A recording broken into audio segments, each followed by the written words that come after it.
¿Qué viene a tu mente cuando piensas en la creación? Quizás lo primero que pensamos es, en el principio creó Dios los cielos y la tierra estaba desordenada y vacía, y cómo Dios fue poniendo orden a ese caos y llenando ese vacío. Además, organizó las aguas para que apareciera la tierra y con ella la vegetación. También proveyó de energía y luz con el sol, la luna y las estrellas. Llenó los mares con los peces y los cielos con las aves. Creó los animales y los seres humanos y finalmente descansó.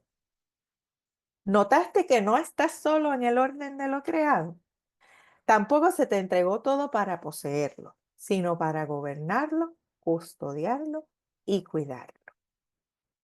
Entonces, cuando consideramos algunos pasajes bíblicos populares, como por ejemplo el pasaje en Mateo 25, cuando se nos dice que le hicieron la pregunta de cuándo te vimos como extranjero, y cuándo te vimos desnudo, y cuándo te vimos enfermo o en prisión y te visitamos, etcétera, etcétera.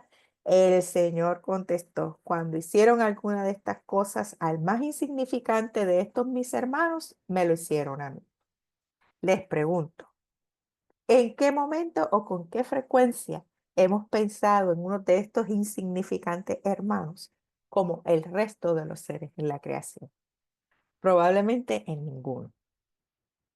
Si consideramos, por ejemplo, en Primera de Corintios 12, cuando Pablo hace el relato de las partes del cuerpo y que todos somos partes de un solo cuerpo y que ninguna parte, ¿verdad? Puede decirle a la otra que no la necesita. Obviamente pensamos en que está bien explicado con las partes de nuestro cuerpo humano, pero ¿qué tal si pensamos en el planeta como ese solo cuerpo y el resto de los seres que habitamos en ella como cada una de esas partes del cuerpo, que ninguna puede vivir sin la otra? Más aún en el famoso Juan 3:16, porque de tal manera amó Dios al mundo que ha dado su Hijo unigénito para que todo aquel que en él crea no se pierda, mas tenga vida eterna. No consideramos que en ese mundo estamos todos incluidos. Entonces, ¿qué tiene que ver todo esto con la justicia climática? De primer momento pareciera que el concepto de justicia climática es un poco confuso. ¿Por qué queremos hacerle justicia al clima? Pero realmente se trata de buscar la justicia para todos y todas las afectados por la crisis climática. ¿Por qué? Con demasiada frecuencia las personas más vulnerables son las víctimas, aunque son los menos responsables de la situación. Por eso es un asunto de justicia. Un concepto que debemos conocer es el cambio climático para entender por qué decimos crisis climática. Así que veamos qué es el cambio climático. Y para saber lo que es el cambio climático tenemos que ver el concepto de efecto invernadero y el concepto de calentamiento global. Así que el efecto invernadero es un fenómeno natural por el cual la Tierra retiene parte de la energía solar que atraviesa la atmósfera y permite que exista la vida en el planeta. Así que los rayos del sol atraviesan la atmósfera, parte de la radiación es retenida por esos gases de efecto invernadero y el resto vuelve al espacio, ¿verdad? Ese es el proceso natural. Así que ese efecto invernadero es como una frazada o una manta que arropa al planeta, ¿verdad? Para mantener ese calor que necesitamos para la vida. ¿Qué sucede? Que la quema de combustibles fósiles, la deforestación, la ganadería y todas esas otras actividades industriales incrementan la cantidad de gases de efecto invernadero. Y entonces eso produce que la frazada o la manta, que es el efecto de los gases invernaderos, se haga más densa y por lo tanto se retenga más calor en la atmósfera de la Tierra y produce el calentamiento global. Así que el cambio climático se refiere a los cambios a largo plazo en las temperaturas y los patrones climáticos. Estos cambios pueden ser naturales debido a variaciones en la actividad solar o erupciones volcánicas grandes. Pero desde el siglo XIX, las actividades humanas han sido el principal motor del cambio climático, debido principalmente a la quema de combustibles fósiles como el carbón, el petróleo y el gas. Mucha gente piensa que el cambio climático significa principalmente temperaturas más cálidas, pero el aumento de la temperatura es solo el principio de la historia. Como la Tierra es un sistema en el que todo está conectado, los cambios en una zona pueden influir en los cambios en todas las demás. Las consecuencias del cambio climático incluyen ahora, entre otras, sequías intensas, escasez de agua, incendios graves, aumentos del nivel del mar, inundaciones, deshielo de los polos, tormentas catastróficas y disminución de la biodiversidad. Quiero mostrarles esta gráfica auditiva sobre los datos del clima. Aquí se ha representado con sonidos los datos del clima. Entonces escucharemos las representaciones, las concentraciones de dióxido de carbono en la atmósfera con la representación de un sonido de bocina y el promedio de las temperaturas con el sonido de las cuerdas. Escuchemos.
Notamos cómo a medida que pasa el tiempo y aumentan las concentraciones de carbono en la atmósfera, la temperatura promedio también aumenta, a tal grado que ya casi se rompen las cuerdas.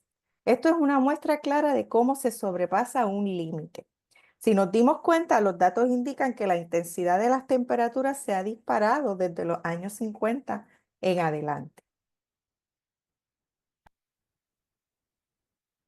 En esta otra gráfica podemos ver el resultado de ese calentamiento y, ese cambio climático, ¿no?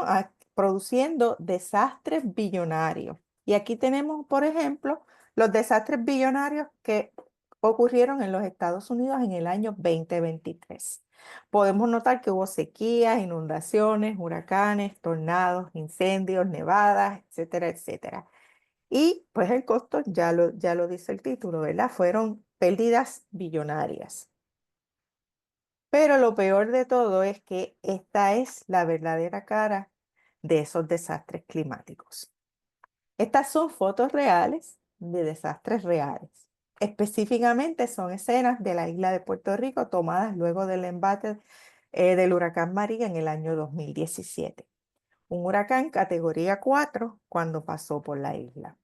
Así que, en resumen, la justicia climática busca garantizar soluciones que sean equitativas, beneficiosas y justas para todas las partes, especialmente las personas menos responsables del cambio climático, pero que sufren sus efectos más directamente. Entonces, ¿qué tiene que ver todo esto con la iglesia? Si todavía no podemos conectar el cambio climático y los desastres naturales con nuestra fe, echemos un vistazo a la ecoteología. La ecoteología critica y reconstruye la relación entre Dios creador, el ser humano, los ecosistemas y el universo. Tiene principalmente tres enfoques: mayordomía, ecojusticia y ecoespiritualidad. En el enfoque de la mayordomía nos dice que somos creados a imagen de Dios con cierto estatus especial, pero no por encima del resto de las criaturas. Fuimos creados para servir y administrar los bienes otorgados, que son para uso y disfrute de manera equitativa, no para adueñarse de ellos, porque la tierra no es nuestra, somos forasteros en ella. Y tenemos algunos pasajes bíblicos que nos ayudan, ¿verdad?, a apoyar este enfoque, particularmente en Génesis 9, del 1 al 3, y nos enfocamos en el versículo 2, donde dice: todos los animales pequeños que corren por el suelo y todos los peces del mar tendrán temor y terror de ustedes. También vemos en Lucas 22, del 25 al 27, particularmente el verso 26, que nos dice: pero entre ustedes será diferente. El más importante de ustedes deberá tomar el puesto más bajo y el líder debe ser como un sirviente.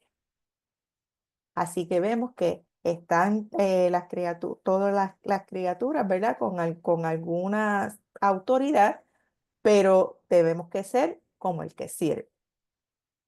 Entonces pasamos al enfoque de la ecojusticia, que nos dice que aún disfrutando de este estatus especial, la tierra y los seres humanos le pertenecen a Dios.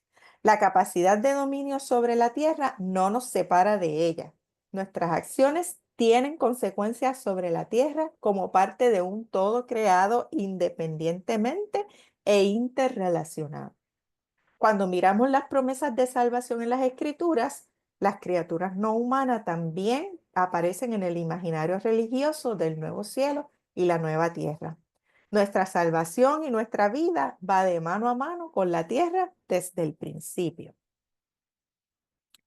Y aquí podemos ver, por ejemplo, en el pasaje de Génesis 9, del 8 al 17, y nos enfocamos particularmente en el versículo 9. Esta es la historia de Noé en el diluvio, ¿verdad? Y entonces luego que se restaura, en el verso 9 dice: ahora mismo yo confirmo mi pacto con ustedes y con sus descendientes y con todos los animales que estuvieron en el barco con ustedes, las aves, los animales domésticos y todos los animales salvajes, con toda criatura viviente sobre la tierra.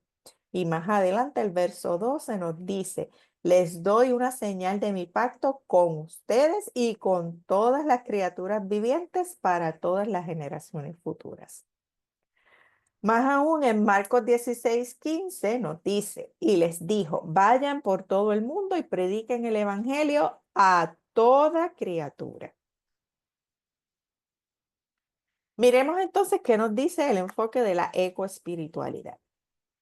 Coloca al ser humano en una situación de horizontalidad, reconociendo el rol que cada criatura tiene para proteger la capacidad regenerativa con la cual Dios creó la tierra. El ser humano no solamente sirve a la tierra, sino que es ministrado por ella. Reconoce la presencia de Dios como espíritu, inspirando, renovando, dando vida a todo lo que existe. Dios también se hace presente y nos habla a través del resto de la naturaleza. Y miramos, por ejemplo, este pasaje en Job 12, del 7 al 11, que dice: solo pregunten a los animales y ellos les enseñarán. Pregunten a los pájaros del cielo y ellos les contarán. Hablen a la tierra y ella los instruirá. Dejen que los peces del mar les hablen, pues todos ellos saben que mi desgracia ha venido de la mano del Señor, ya que la vida de todo ser viviente está en sus manos, así como el aliento de todo ser humano. Y más aún en Apocalipsis 5, del 11 al 14, particularmente en el verso 13, nos dice: y entonces oí a toda criatura en el cielo, en la tierra, debajo de la tierra y en el mar, que cantaban: bendición y honor y gloria y poder le pertenecen a aquel que está sentado en el trono y al Cordero por siempre y para siempre. Además de estos tres enfoques, tenemos otros ejemplos en la escritura, como por ejemplo el día de reposo, que lo vimos en el relato de la creación, y el año del jubileo. Los ciclos de vida, la hibernación, los periodos de inactividad, la necesidad de dormir, son expresiones naturales del diseño de Dios para el reposo. Estos periodos de descanso no son meras conveniencias, sino necesidades biológicas y espirituales esenciales para una vida plena y fructífera. Así que esencialmente fuimos creados para servir y administrar los bienes a nuestro cuidado. No estamos por encima de ninguna otra criatura. El Creador se revela, actúa y utiliza su creación según su voluntad. Simplemente fuimos creados para vivir en armonía con todo lo que nos rodea.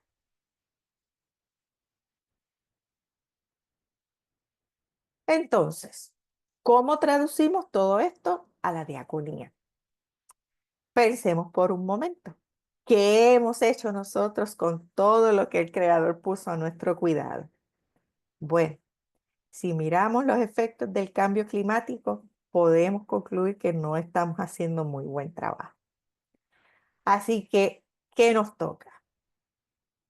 Pues nos toca responder con acciones y acciones de servicio. Podemos formar equipos de trabajo para el cuidado de la creación en nuestra comunidad de fe y en nuestra comunidad más amplia. Y esos equipos de trabajo pueden ir, mire, desde eh, huertos comunitarios,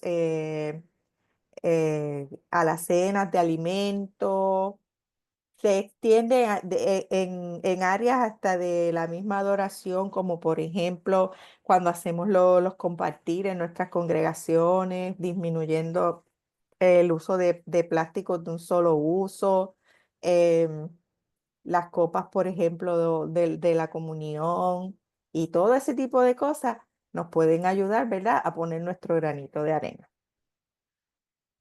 Nos podemos unir con otras organizaciones que ya están trabajando sobre el tema. Y hay muchísimas por ahí. Si usted se pone a buscar, va a encontrar bastantes. Podemos predicar, enseñar, hablar y compartir sobre el cuidado de la creación y la justicia climática como parte de nuestros valores de fe, ¿verdad? No como cosas aisladas, sino que los integramos como parte de nuestros valores de fe dentro de nuestros servicios, dentro de nuestra adoración, dentro de nuestros estudios bíblicos, de nuestras predicaciones, nuestros sermones. Nos podemos adiestrar. Hay certificaciones gratuitas y en línea. Podemos comenzar con nuestro propio ejemplo, reduciendo nuestro consumo de energía, comprando menos, haciendo inversiones que vayan de acuerdo a nuestros valores de fe. Podemos también, cuando nos llega el momento de ejercer nuestro derecho al voto, hacerlo con una conciencia de justicia climática y de acuerdo a nuestros valores de fe. Y podemos comprometernos con los esfuerzos en favor de la justicia climática. Nos podemos suscribir también a boletines disponibles y organizaciones que brindan alertas e información. Y finalmente, también podemos incidir con nuestros políticos, ¿verdad? Nuestros legisladores, nuestros gobernantes, para abogar por políticas que ayuden a la disminución del cambio climático. En fin, hay muchas maneras en las que podemos poner en práctica nuestro cuidado de la creación. Estos son algunos ejemplos de cómo se ven los grupos en acción. Podemos comenzar con nosotros mismos y nuestro entorno inmediato, nuestra casa, nuestra familia, nuestra iglesia, desde cosas tan sencillas como aprender a reciclar hasta asuntos más complejos como la energía renovable. Podemos hacer la diferencia y responder al llamado divino del cuidado de la creación. Esperamos que esta charla les sirva de inspiración y que la puedan aplicar en su propio contexto. Aquí les dejo algunos portales donde pueden conseguir materiales en español y por supuesto quedamos a las órdenes para cualquier área en la que podamos ser útiles. Tanto el Ministerio Ecológico como la Red Presbiteriana tienen presencia en la plataforma de Facebook, donde nos pueden contactar y también pueden tener acceso a los materiales grabados que allí tenemos disponibles. Sean bendecidos y a trabajar.